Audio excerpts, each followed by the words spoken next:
नमस्कार। आज हम एक ऐसे मामले पर चर्चा करेंगे जो न केवल बांग्लादेश में बल्कि पूरी दुनिया में हलचल मचा रहा है। हाल ही में बांग्लादेश में हिंदुओं पर हुए हमलों की घटनाओं की संख्या 88 तक पहुंच गई है। यह एक चौंकाने वाली जानकारी है, क्योंकि पहले बांग्लादेश सरकार ने इन हमलों को नकारा था। लेकिन अब जब सच्चाई सामने आ रही है, तो सवाल उठता है कि क्या यह केवल शुरुआत है? क्या बांग्लादेश में अल्पसंख्यकों की सुरक्षा को लेकर कोई ठोस कदम उठाए जाएंगे? आइए इस मामले की गहराई में उतरते हैं। बांग्लादेश में हिंदुओं पर हमलों की यह श्रृंखला 5 अगस्त से 22 अक्टूबर के बीच हुई है। शेख हसीना के हटने के बाद स्थिति और भी गंभीर हो गई है। शफीक उल आलम, जो कि यूनुस सरकार के सचिव हैं, ने स्वीकार किया है कि इन हमलों में 70 से अधिक लोगों को गिरफ्तार किया गया है। यह घटनाएं केवल संख्याओं में नहीं, बल्कि एक समुदाय के अस्तित्व पर खतरे के रूप में भी देखी जा रही हैं। बांग्लादेश में हिंदू अल्पसंख्यक, जो कि लगभग 1 करोड़ 30 लाख की संख्या में है, अब खुद को असुरक्षित महसूस कर रहे हैं। बांग्लादेश में हिंदू समुदाय की स्थिति पर गौर करें तो यह स्पष्ट होता है कि पिछले कुछ वर्षों में उनके खिलाफ भेदभाव और हिंसा की घटनाएं बढ़ी हैं। बांग्लादेश की स्थापना के समय से ही हिंदू समुदाय ने यहाँ एक महत्वपूर्ण भूमिका निभाई है, लेकिन अब उन्हें अपने अस्तित्व के लिए संघर्ष करना पड़ रहा है। हाल के दिनों में बांग्लादेश में हिंदुओं पर हमलों की घटनाएं बढ़ी हैं।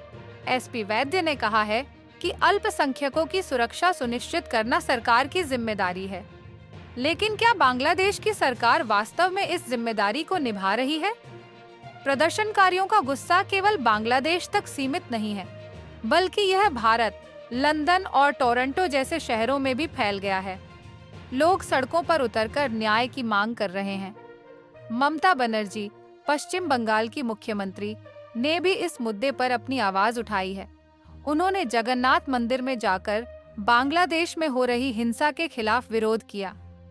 प्रदर्शनकारियों ने जय श्री राम के नारे लगाते हुए अपनी नाराजगी व्यक्त की। बांग्लादेश में हिंदुओं के खिलाफ हिंसा की घटनाएं अब केवल एक स्थानीय समस्या नहीं रह गई हैं। यह एक अंतर्राष्ट्रीय मुद्दा बन चुका है और भारत सरकार ने भी इस पर कड़ा रुख अपनाया है। विदेश सचिव विक्रम मिश्री ने बांग्लादेश सरकार से स्पष्ट रूप से कहा है कि हिंदुओं के अधिकारों की रक्षा की जानी चाहिए। बांग्लादेश में अल्पसंख्यकों के खिलाफ हिंसा की घटनाएं, जो पहले छिपी हुई थीं, अब खुलकर सामने आ रही हैं। यह स्थिति न केवल बांग्लादेश के लिए बल्कि पूरे दक्षिण एशिया के लिए चिंता का विषय है। इस मामले में कई गवाहों ने अपनी गवाही दी है, जो कि इस हिंसा की भयावहता को उजागर करती है। एक गवाह ने बताया, हमारे गांव में अचानक भीड़ आई और उन्होंने हमारे मंदिर को तोड़ना शुरू कर दिया। हमने अपनी जान बचाने के लिए भागना पड़ा। एक अन्य गवाह ने कहा, हमने अपने पड़ोसियों को देखा जो कि हिंदू थे, उन्हें पीटा गया।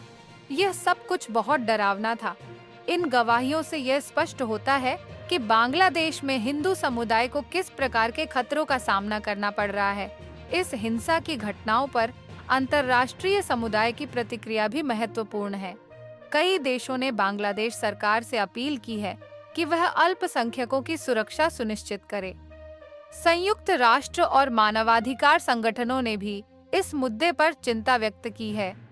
उन्होंने बांग्लादेश सरकार से आग्रह किया है कि वह हिंसा के मामलों की जांच करे और दोषियों के खिलाफ कार्रवाई करे। अंतर्राष्ट्रीय स्तर पर कई मानवाधिकार कार्यकर्ताओं ने बांग्लादेश में अल्पसंख्यकों के खिलाफ हो रही हिंसा की निंदा की है। उन्होंने कहा है कि यह केवल बांग्लादेश का मामला नहीं है, बल्कि यह एक वैश्विक समस्या है जो सभी देशों को प्रभावित कर सकती है। भारत ने इस मामले में एक महत्वपूर्ण भूमिका निभाई है। भारतीय सरकार ने बांग्लादेश में हो रही हिंसा के खिलाफ कड़ा रुख अपनाया है। विदेश सचिव विक्रम मिश्री ने बांग्लादेश के अधिकारियों से मुलाकात की और उन्हें स्पष्ट रूप से बताया कि भारत इस स्थिति को लेकर चिंतित है। भारत में भी इस मुद्दे पर व्यापक चर्चा हो रही है। कई राजनीतिक दलों ने बांग्लादेश सरकार के खिलाफ आवाज उठाई है और मांग की है कि भारत को बांग्लादेश के साथ अपने संबंधों पर पुनर्विचार करना चाहिए। बीजेपी नेता शुभेंदु अधिकारी ने कहा, हम बांग्लादेश पर निर्भर नहीं हैं, बल्कि वे हम पर निर्भर हैं। अगर हम बांग्लादेश को सामान भेजना बंद कर दें, तो उन्हें गंभीर समस्याओं का सामना करना पड़ेगा। सोशल मीडिया पर भी इस मुद्दे को लेकर व्यापक चर्चा हो रही है। लोग ट्विटर, फेसबुक और अन्य प्लेटफॉर्मों पर बांग्लादेश में हो रही हिंसा के खिलाफ अपनी आवाज उठा रहे हैं। हैशटैग जस्टिस फॉर हिंदुस्तान और स्टॉप बांग्लादेश वायलेंस तेजी से ट्रेंड कर रहे हैं।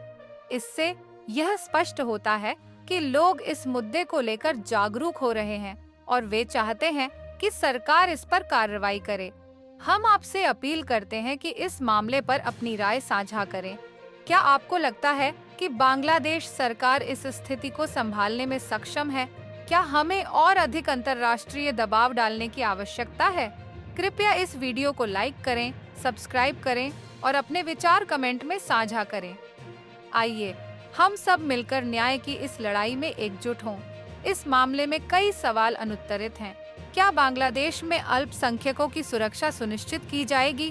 क्या अंतर्राष्ट्रीय समुदाय इस मुद्दे पर ध्यान देगा? हम इस मामले पर नजर बनाए रखेंगे और आपको हर नई जानकारी से अवगत कराएंगे। जैसा कि हम जानते हैं, न्याय और पारदर्शिता की इस लड़ाई में हम सभी को एकजुट होना होगा।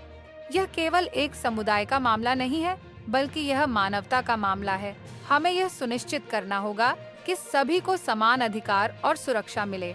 धन्यवाद। और हम आपसे अगली बार फिर मिलेंगे, जब हम इस मामले में और भी नई जानकारी लेकर आएंगे।